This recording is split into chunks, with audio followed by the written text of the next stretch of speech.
Welcome back, man. 2020 version. Keep it a buck. In partnership with Hall Mills. We here in the studio.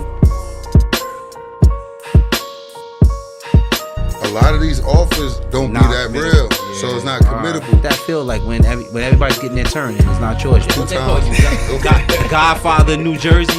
You Powerful, man. I ain't gonna brag, but that's what they said. I ain't say that. Keep it a buck here, live 2020 version. We here with Don Bosco Prep coach Dan Sabella. What's your name? What you going by this year again? Natty Nas 2 times. Natty Nas 2 times. Can you explain that to us? Well, back-to-back national championships is not easy to come about. So, we pulled it off. Pee Wee, JV, D2, D1, however you want to put it. But let's get back to our guy, Sabella. Yeah, man. So I love the in-house, right? Having Nas in-house. We got Coach Sabella because I got a good dynamic here. Nas' son plays for St. Peter's. He, they was in the state championship against Coach Sabella. Coach Sabella, this is your second year in a row. I mean, not in a row, but your second year meeting Rich Hansen in the state championship. Your first year at Paramus Catholic, you saw him for a championship. Yeah. And then this year was like the get back year. He did him good. He got him good in the first one. Yeah, the first one. Honestly, and you gave hell of a speech, man. I understand things are different now over at Bosco, but your halftime speech at PC was real. What would you say that you learned from the two experiences? Because I believe you guys will be seeing each other a lot from now on. Yeah, I hope so. First of all, great to be here, guys. I appreciate you having me here. And Nas, I got to get a nickname like that, man. You got to come up with something. You got to win a natty. Yeah, that's true. But to answer your question, that game, really, when you think about it, was flipped. We were down in 16. We were losing at halftime. And, felt like we left some points on the board in the first half and knew we didn't play a real clean first half and came out real motivated in the second half and put it together and ended up winning it. Where this year, we had the lead the whole way through up until the last, I think there was 5:40 on the clock when Peters punched it in right before the 2-point conversion, took the lead. So we had the lead most of the time and weren't able to finish. So that was really the biggest difference to me. I call you the cleanup guy. You clean up everybody else's mess. I don't know if you want to go by that, but I've watched you take over. Your name go. I watched you take over Paramus Catholic when they had those stud guys, and they basically wetted the bed with them. And you came in and cleaned it up that group. I take my hat off to that, and I knew when you took over this year, I knew what you was going to do in the beginning. We was telling everybody in the beginning of the season, watch what Sabella do with that group of guys that the other guy left behind, and you took them right back to the promised land at Bosco. Hold on, I want to talk about that, the cleanup guy. Again, and before the show, we spoke about your history at Paramus. And I saw some things from you that let me know that you can work with your X's and O's. As a public school coach, again, you were with Joe's to the last second. In what year? 07? No, that was that. I want to say that was 2010. 2010. You had his name was John Robinson. Yes. I'm on the record for saying to this day he's the best quarterback produced by North Jersey, period. I don't care who came out of the Big North and went high D1. This kid was actually great in high school and great in college at Villanova. Well, they call Sabella like the guru of quarterbacks. So we getting there. So, he takes Tony Carcich, a Jersey legend, to the last second. You kick a field goal to win the game. And can you explain to us what happened? Yeah, that was a great football game. Back and forth, the whole game. We scored. We were down 28-21. We went down and scored and lined up to kick the extra point to tie it. And their running back, who we were talking about before the game, their backup running back, came off the edge, blocked the extra point. So we're down 28-27 with about 3 minutes and change. We get a stop. We have our timeouts. We stop them and force them to punt. We end up driving. John takes us down the field in the 2-minute drill. We're first and goal inside the 10 with under 30 seconds left. Make a long story short, we couldn't punch it in. We end up lining up for a short game-winning field goal, and the same kid comes off the edge and blocks the field goal. We lose 28-27. Great football game, but John was unbelievable that night against like you said, a powerhouse St. Joe's team. And That's huge to me because town ball, you play with the kids that you have in your town. While parochial school ball, they can get who they want from wherever. Okay, so now we go on to Paramus Catholic. The 2015 team at Paramus Catholic starts the year off ranked number 3 in the country. They're technically more talented than the team you inherit because the team you got, all of those kids was there the year before with Rashawn Gary, Drew Singleton, Aaron, Donald Stewart. The list goes on. And I remember saying, I don't know, I seen this guy at Paramus coach a public school program to damn near knock off a parochial. I gotta see. But Nas, Nas just gave you, hold on, Nas. I want to get back on what you said. Nas just gave you credit coming into this year. I didn't think you'd be able to do it again. Ooh. I didn't think you'd be able to do it with the Bosco team. I remember seeing Charlie Alamo, and he said more than anybody, more than St. Peter's, more than Bergen, he feared Bosco. And I'm like, Bosco don't really have nothing. What you fear them for? He said, I fear Sabella.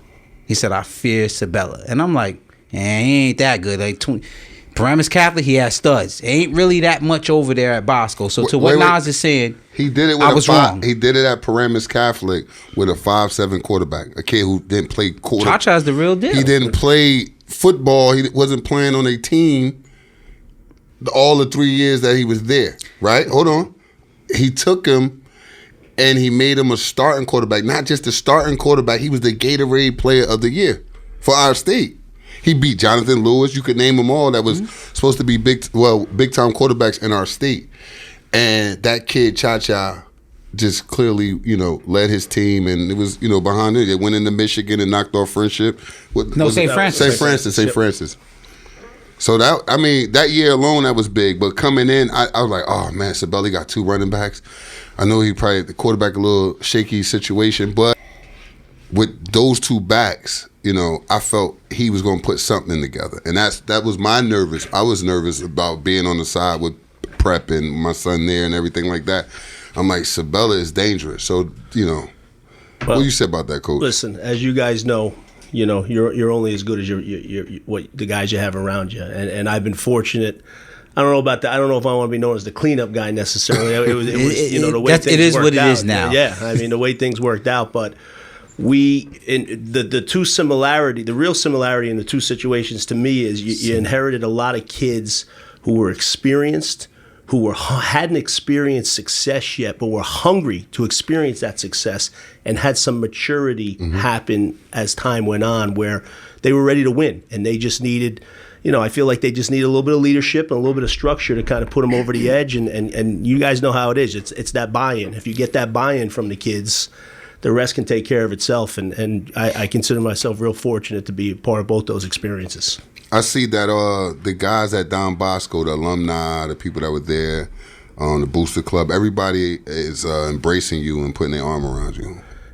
I'll tell you, it's a great place to work. I always admired the program, just like most of the people around New Jersey. I always looked at what Coach Toll did, watched it real closely, was just really a fan of all the success they had and the way they put New Jersey football on the map. And never in a million years did I think I'd be a part of it. And I'm just really thrilled to be up there now and having a lot of fun. Yeah, one more. Coach, with all of the success that you're having now and early too, as soon as you get to a school, you just pop right away. Is it to say that college may be in your future? Honestly, I don't feel that way at all. I've jumped around the last couple of years, as we've referenced here. I found a place that I'm really happy. I really hope to be here for a long time. I had those college guys, man, as tempting as it is, and like we all want to coach at the highest level, we all want to pursue it, but I'm at a point in my life where I got a young baby at home. We got another one on the way. Congratulations! Thank you. I'm really happy, man. And there's something to be said for that. So I don't see myself ever doing the college thing. That because of a lot of the big North guys, they're making moves. And what's your feel on Rutgers right now? I'm really excited for him. I mean, it's great to see a lot of guys I've known for a long time, guys who've been friends, guys I've coached against. I mean, I've known Augie and Nunzio and those guys since really high school. Oh, wow. And Coach Giano, the first time around when he was at Rutgers, we got to know each other pretty well, and a lot of his assistants. So we need it. We all know that the brand of football that we have in our state. We all know that the caliber of players that we see every week. Yeah. We got to start winning and competing with these schools. That are and we got the guys to do it now. Yeah. So Nas pointed out 3 things that I wanted to talk about. The first thing was he talked about you being a cleanup guy, and then you talked about the maturity. You got lucky. You came into basically senior Latin groups that was hungry. One of the things that, I would like to know, and I think a lot of the viewers would like to know, you start off your season, it wasn't looking too good, right? So you talk about maturity, and this is why I bet against you. I bet against you because you started your season off not looking too good. You have these seniors, but they've never won. So it's real easy when you start losing to get into the here we go again. We're still losers. You were able to right that ship. Not a lot of people can do that. That it's not easy to do that when you take a kid, because champions die hard. You take Nas Pee Wee team, they're used to winning. So they can be 1 minute left, they expect to win because that's what they've done. But when you have teams that lost, they're perpetual losers. Once things get familiar, it's like, oh, we thought we were good, but we're just the same old kids. How did you keep that together? Well, first of all, I appreciate the honesty, Lenny. I appreciate you being straight up with me about betting against us. Keep it a buck. Keep it a buck, man. I get it now. But to answer your question, first of all, we go out to California in week 1, and we're watching St. John Bosco on film, and it didn't take a genius to realize how talented they were, but we felt good about ourselves. We had a good camp. We felt like we had a good team. We went out there healthy, and we just got blasted. There's no other way to put it. So, fortunately, we got it out of there pretty healthy. We came home. We said, okay, we got to move on from that one. We go out and we play Gonzaga in week 2 from down in D.C. Real good football game. Tell the truth. Tie score in the fourth quarter. Yeah, blew it. Yeah, blew you should have won that game. Had it without a doubt. Couldn't get a big stop at the end of the game. Couldn't get another score when we needed it. End up losing by a touchdown. You're sitting 0-2. And then we get a win against West Orange. We needed it, fellas. We needed it. It feels good. All right. Let's get used to this feeling. It feels good. And we go out and we play Bergen in week 4, 17-0 at the half. We're losing. This game tests you. Sometimes things don't go your way. Now things go our way, all right? Starting right now on the first drive. Let's go down and score, get back in this thing, and then our defense comes out flying and gets us the ball back here. Start right now. Let's go! It starts on the kick return, right into the first drive. Something happens. Made the quarterback change, sparked it a little bit, ended up really making it a competitive game. 24-17, couldn't stop them at the end. We, end up losing by a touchdown. 1-3, then we go down to Cave and Point. 4th and 19, we're winning. End up giving up a first down with about 3 minutes left. Peters punches it in. We lose another heartbreaker. Big Scootin' Pool. yeah, that's right, with the big 4th down catch. So, and I missed Pope John. Pope John was in there. But we're driving home on the bus Saturday night, late Saturday night, short week ahead of you. We're sitting 2-4. And we're playing St. Joe's Montvale the following week at St. Joe's. And that was it right there. That was the point where I think all of us to a man, our coaching staff, every kid that was the breaking point that you alluded to, Lenny, where we could have lost these kids. And we had a staff meeting bright and early that next morning, and that was the topic. I mean, I looked at every coach in the room and was like, we got to do something right now because we're going to lose these kids. And when we lose these kids, it's going to be a long second half of the year. And everybody's throwing ideas out. Everybody's talking scheme. What do we change scheme-wise? What do we change personnel-wise? And really, after thinking it through and going around the room, we knew we had a good football team. We knew what we were seeing in practice every day. We knew we were in every single game that we just mentioned we had a chance to win. And at the end of the day, it was like, hey, listen, we got to be the same guy. It's not a matter of changing things or start doubting ourselves. You got to be the same guy, okay? Show up like a man to work and get this fixed. And that was the message we sent to the kids. And that's the point right there where the buy-in happened, because the kids didn't roll their eyes or turn their head. They said, yeah, they said, we agree. And they came to work that week and it all came together that Saturday afternoon up in Montvale, and then the confidence kicked in, and then we went on to run the second half of the year. During your preparation for the game, we had the luxury of being let in with some behind the scenes and, providing the crowd, the viewers with some insight into Bosco Joe's football right before this game happens. So my partner is in your locker room. I'm out there on the field, 10,000 people out there, and I'm more enamored by that. I just know you're losing. I'm going to be honest. This is it. There's no way He's you a can... Big Joe's guy, by the way. No way you can write this shit. My partner comes to me. He goes, something ain't right. And I'm like, what you mean? After he left your locker room and went into Joe's locker room, he said, the feeling in that Bosco locker room is different. And I'm like, Jalen Berger. My partner is a Brick City guy. This is where this is coming from. And the game happens and it plays. And then he lets me see the behind the scenes. And when you got to look into the two different locker rooms, you can feel it. It was different. Like, that game meant so much more for y'all. And it was just different. And I think that's coaching. That's, putting the kids mentally in the right space, having seniors that just said enough's enough. But I want to kind of stay on the topic of Bosco and what you did there. So you're going into Bosco. You have two of the best running backs in the state. In my opinion, I watched you at Paramus. I watched you at Paramus Catholic. Your offense at Bosco was a little different. It involved a lot of misdirection. You can't really key because they're always faking Kyle and coming opposite with Jalen and vice versa. Do you make your scheme fit your players, or do you make your players fit your scheme? I played small school football as a player, and that's where I started my career out. I started coaching at Bogota High School. You guys probably never heard. It's a little rinky-dink Group 1 school wedged in between Teaneck and Hackensack. We had 25, 30 guys in the program. That's freshmen through seniors. That's where you really learn how to coach, because you got to take the limited parts that you have and put a football team together in all three phases. And I've kind of taken on that philosophy as a high school coach. Like, listen, you can have a system and you can have, a certain type packages that you want to run, but if they don't fit your personnel, you're wasting your time. Coach, I wanted to ask you, was it going into Bosco with all the rich tradition and everything going on, was it hard stepping in after, like, Coach told shoes, filling in the shoes?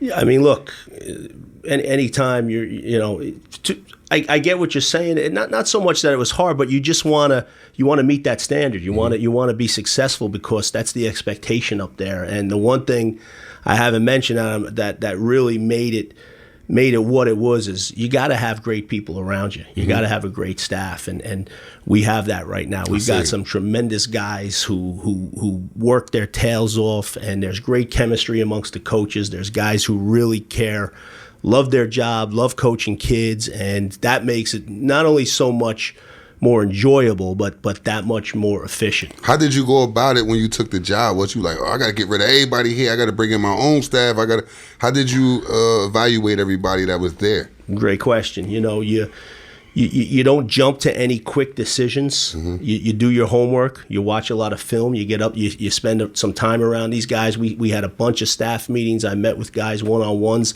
and I watched a lot of film. And I was watching, especially on defense, like the kids played hard in 18 on defense. They flew around, and I knew that, they were playing hard. They were playing hard for their coaches, a lot of them. So.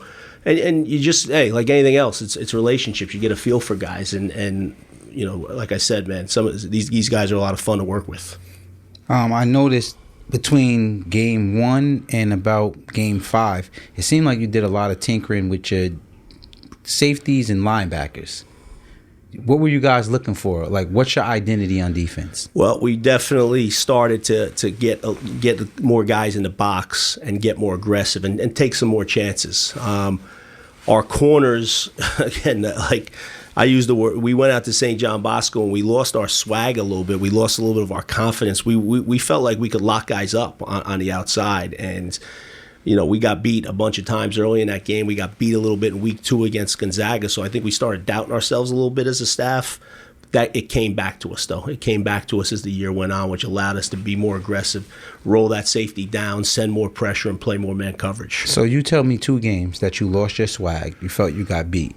And when you tell me those 2 games, St. John Bosco, I see the number 1 quarterback in the nation in 2020.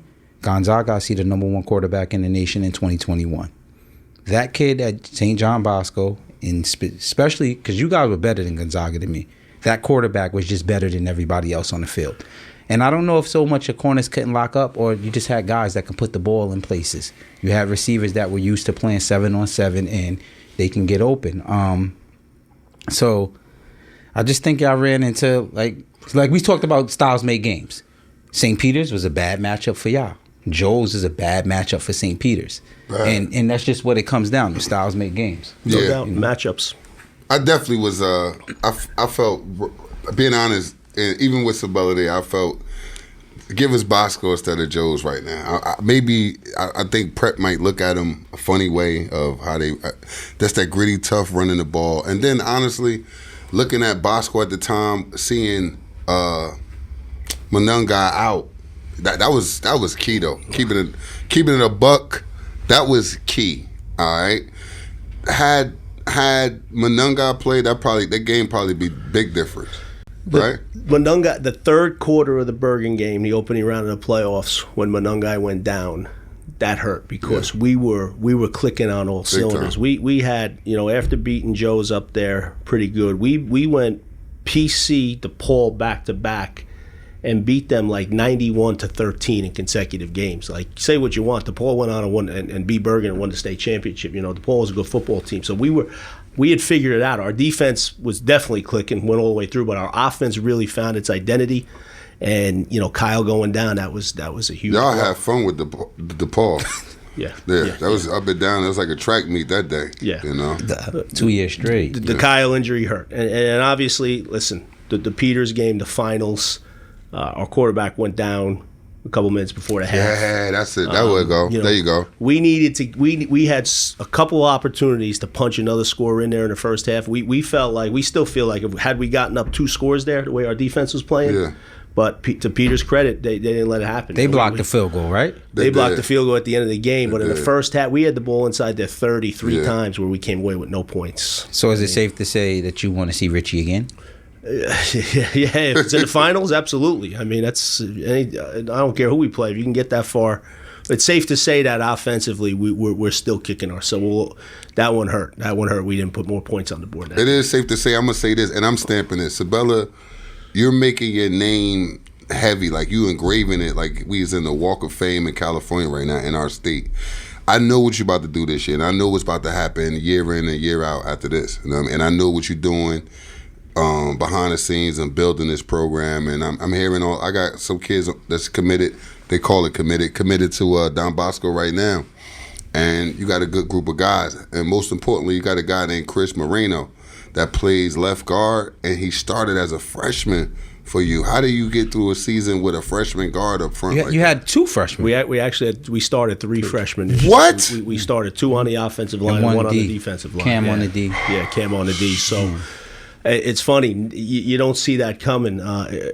We had some pretty good. We got some, like you mentioned, a couple kids we feel good about coming in. And one kid said to me today, "Coach, is so-and-so going to play up with the varsity next year?" I said, "Come on, you can't ask that question in February." I said, "You think I didn't know these 2 guys were going to play?" Yeah. Never did we see Chris ever coming in. Chris was starting with the freshmen. He was practicing with the freshmen for the first week or 2, and then our offensive line coach Granatel, long-time Don. Oh man, he's the man. He's the That's man. huge. That's the man. He kept saying, "Who is this guy now?" And finally, I want to bring him out here this afternoon for the second practice, and he never went back to freshman after that. Coach Toll was known for the tough guys. I assume that's still there. What's a Don Bosco kid to you now? What's a kid that plays for Sabella? What are you looking for? Well, listen, we heard it before when Coach Toll talked about the formula is really not complicated, right? The formula, if you work your ass off, all right, you every single day you show up with the attitude that you want to get better, and you have that toughness, like you said. Like I'm gonna knock the crap out of the guy in front of me every single play,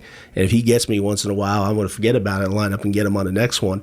That's it. It's that blue collar, refuse to lose attitude every single day. We don't want to be, we're not trying to be prettier than anybody. We're not trying to talk about a game than anybody. It's a results oriented business. Coach, talking to you right now, you look comfortable. You feel comfortable. It looks like you're so comfortable at Bosco right now. It's a beautiful feeling, man. Hold on. Speaking on comfort, you're reading my mind, right? Because I didn't meet you until you were at Bosco. Like, I stayed away from the whole Paramus thing when you were there. And when I met with you, I believe we met in the summer. You know, I go up there, I talk to you, and I heard, you know, rumors, what type of person you are, whatever. And you were like cool as hell. And I'm like, damn, is this dude faking? You know? And it's like over the months, you know, we'll talk or we'll build, and it's just like, damn, you're a real. I mean, I know you about your business, but you're a real personable coach. And I don't think that due to your first day in the Big North, whether you just had guys on your staff that wasn't your guys, that's not the impression that I got of you. You know. No, I appreciate you saying that, because listen, this thing, as you get older, I mean, I'm not a young coach anymore. This is going to be my 20th year coming up as a head high school football coach. So, to me, it's about who you surround yourself with. It's about relationships and good people and guys you can trust, and you can't put a price on that. You know what I mean? Like, this guy might be better at X's and O's, but if this guy is loyal and is trustworthy, and you guys are on the same page, that goes a long way. And I think, like, to what you said, Nas, you know, that's part of why I feel comfortable. You know, I appreciate being in a place where, you know, we share the same vision, and you enjoy working with people every day. You enjoy being around them. They say that this freshman class now at Bosco might be one of the great ones. They're saying this is your freshman class. Could you talk about that a little bit? The one coming in, or the one that's coming in? This one right here. This is your baby group right here, right? Yeah, absolutely. We feel real good. You know, again, without naming kids' names and getting too specific with stuff, we feel like we got some speed coming in. We got some talented players on both sides of the ball. You're always looking for everybody's always looking for linemen, right? I'd love to get a couple more linemen in there, but it's exciting, and we had a good freshman team last year too. That you know. Yeah. You know, we worked hard at too. They you know, guys who were going to help us this year. So to ask you too, what's your strategy on when you have your seniors, not the ones that got the big offers and could go to school easy, but the ones that's struggling to get into college or get an offer or put themselves in a situation? What's your plans, and how do you do that? That is probably one of the most challenging aspects to the job at any level. Again, coaching in public school, you deal with that. And in public school, the guys aren't getting the exposure that our kids get playing in this league. So you're always trying to place kids late in the game. But like this year with 23 seniors, we had 14 signed between the two signing dates so far, but we still got a couple guys out there. And it's really, to answer that question, Nas, it's a mixture of, you know, getting on the phone and trying to you know, see who's still got spots open and networking and all that stuff. But eventually the kid has to know who he is too, in my opinion. Yeah, I understand. Savon speaks a lot about that. Do you have somebody helping you, or is it like a team, or you handling all of that yourself? So Coach Harrison, who's our secondary coach, he'd been at Bosco. We kept him on. We got him. He's a gym teacher now for the first year in the building. Okay. He's got that recruiting coordinator title for he's whatever doing a hell it's of worth, a job. He works hard at it. He's so obviously I'm right. We're together, but we've got all of our assistants. It's got to be a team effort, man. But it's got to be a bunch of guys chipping in, doing some work. But Markel and I are obviously at the forefront of it. But you know, like you mentioned, Savon, we're in a climate where, you know, parents and kids sometimes have visions of grandeur. I mean, let's just call it what it is. And you know, you try to tell people, they think like we can just make a phone call as a head coach and get a kid a scholarship. It doesn't work like that. You know, you go to bat for kids who you believe in, you fight, you push, you try to persuade these guys. You know, they're going to offer who they want to offer, and who they see is going to help them win. And you know, I've had a lot of disagreements with guys over the years, a lot of disagreements with college guys.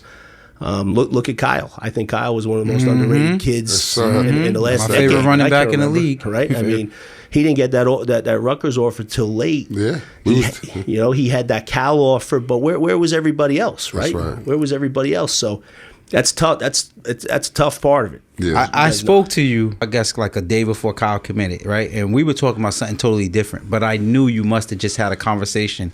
And I knew it was with Rutgers about him because you started the conversation off. You said, like, a lot of these colleges want to see 40 times. But then there's real game speed. Like, take, for example, Kyle Manunga. He's never been caught from the back. And I'm like, what does that got to do with what we're talking? And I knew you were still in cell mode. Being a public school coach and a private school coach, what would you say is the difference in atmosphere, climate, just the differences you noticed? Well, there's pros and cons like everything else, right? I think the biggest pro is the kids at the parochial schools love, there's more kids who love football, right, who show up. And I always say there's a lot of kids who really like football, and then you got the kids who love it. And there's a difference. I mean, at the public school, we had some kids who loved it too, but a lot of the kids, a little bit more of the kids, liked it, and they wanted to play when September came around, and you know what I mean. Whereas these guys, you have guys who want to do it year round. I mean, they embrace it, they love it. More of those guys, a bigger percentage. So, and the other thing we can laugh about a little bit, I guess, in the public school, you pretty much go to bed at night and wake up knowing everybody's going to be there the next day. You know what I mean? And in the privates, when things aren't going so good, that can worry you a little bit. So you don't sleep as good sometimes. All right, well, that's Coach Sabella. Round table with Natty 2 times Nas. Yes, sir. Keep it a buck, man. Thanks for coming through and sharing your experiences with us, man. I look forward to seeing what's next for Bosco, man. This was a lot of fun, guys. I appreciate you having me. You, boss. Thanks a lot. We out. Keep it a buck. What's your feel on Rutgers right now? I'm really excited for him. What's your strategy on when you have your seniors, not the ones that got the big offers and could go to school easy, but the ones that's struggling to get into college or get an offer or put themselves in a situation? What's your plans and how do you do that?